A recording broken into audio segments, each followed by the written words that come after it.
What sort of a financial deal should Obama be seeking to strike when he travels to China next month? No, I think this would be the time, because you really need to bring China into the creation of a new world order, financial world order. They are kind of reluctant members of the IMF. They play along, but they don't make much of a contribution because it's not their institution. Their share is not commensurate. Their voting rights are not commensurate to their weight. So I think you need a new world order that China has to be part of the process of creating it, and they have to buy in. They have to own it the same way as, let's say, the United States owns the Washington Consensus, the current order. And I think this would be a more stable one where you would have a coordinated policies. I think the makings of it are already there, because the G20, in agreeing to peer reviews, effectively is moving in that direction. Given this continued weakness in the U.S. economy, are people right to start to be concerned about the dollar?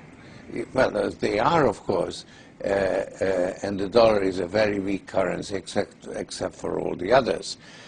So there is a general sort of lack of confidence in currencies, and a move away from currencies into real assets.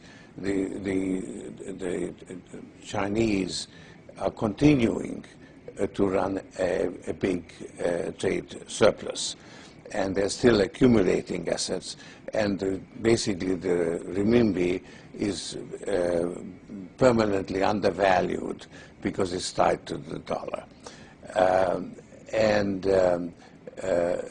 There is a diversification from assets that normally held by central banks into other assets, especially in the area of commodities.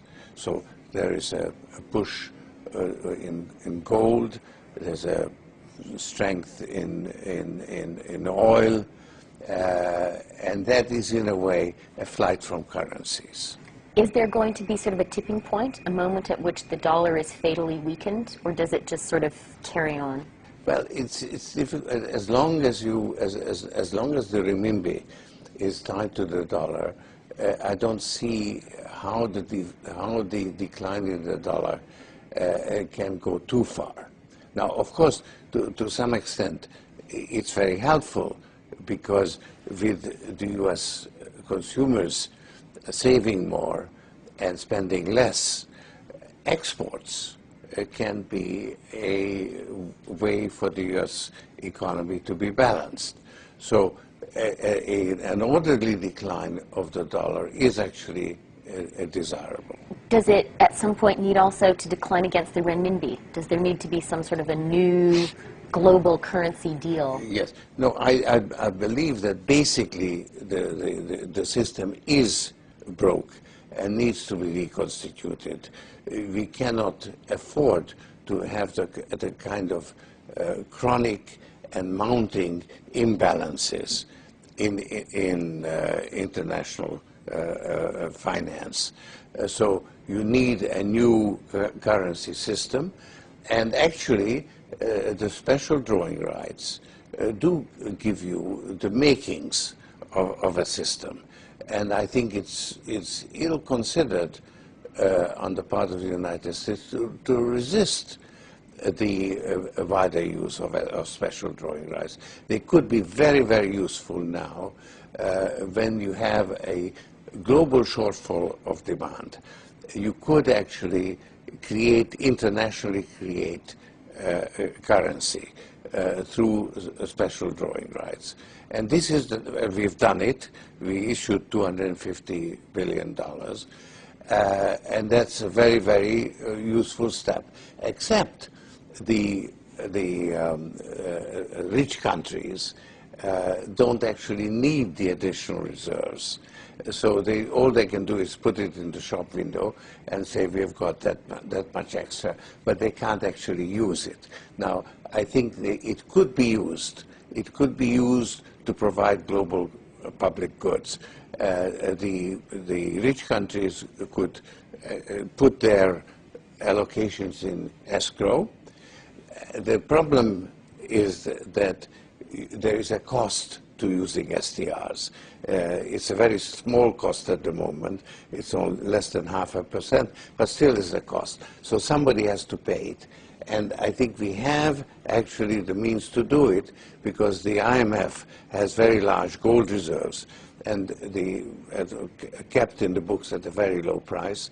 And it has been decided to use those gold reserves to the benefit of the least developed countries. So the IMF could actually pick up the cost of paying for the special drawing rights. Using its gold reserves. And in fact is being done. It hasn't gotten any publicity, but I understand that in Istanbul a deal was signed where I think the UK and France actually transferred $2 billion of their SDRs, or $2 billion worth, or 2 billion SDR worth, or to the least developed countries, and the IMF picks up the cost. So it's a road that's already being used, and it could be used on a larger scale. And what about the American concern that aiding and abetting this move away from the dollar as the world's reserve currency ultimately means a weakening of the U.S. economy? It is not necessarily in our interest to have the dollar as the sole world currency, because as the world economy grows, it needs additional currency. And if the dollar is that additional currency, it means that the U.S. has to have a chronic current account deficit, and that is not appropriate. So I think it's in our interest as well to reform the system. I think this is a healthy, if painful, adjustment that the world has to go through.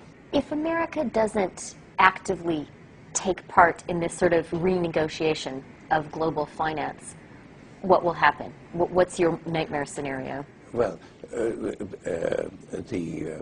Chinese will go bilateral. They already do it.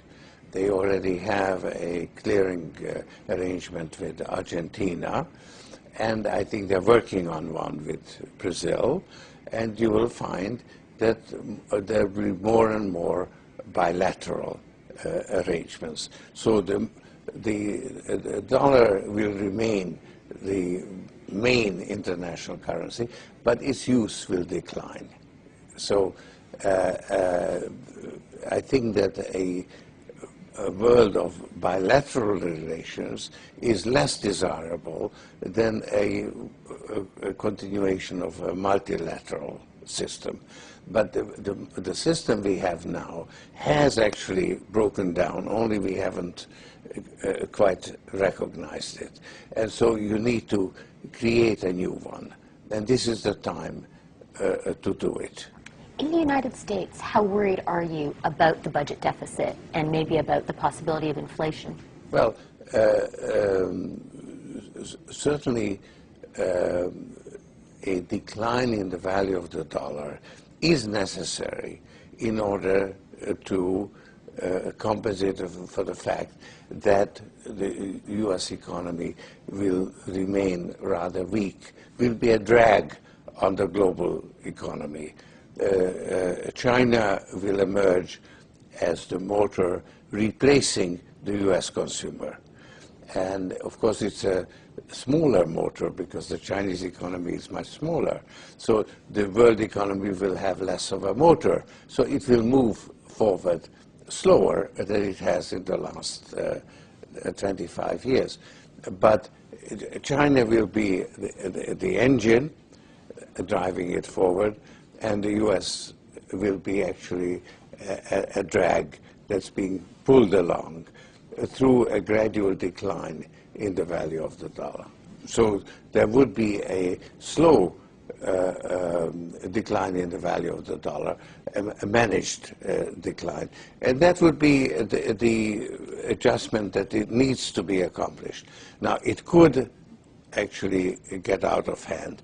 And certainly the fear of inflation will precede inflation itself.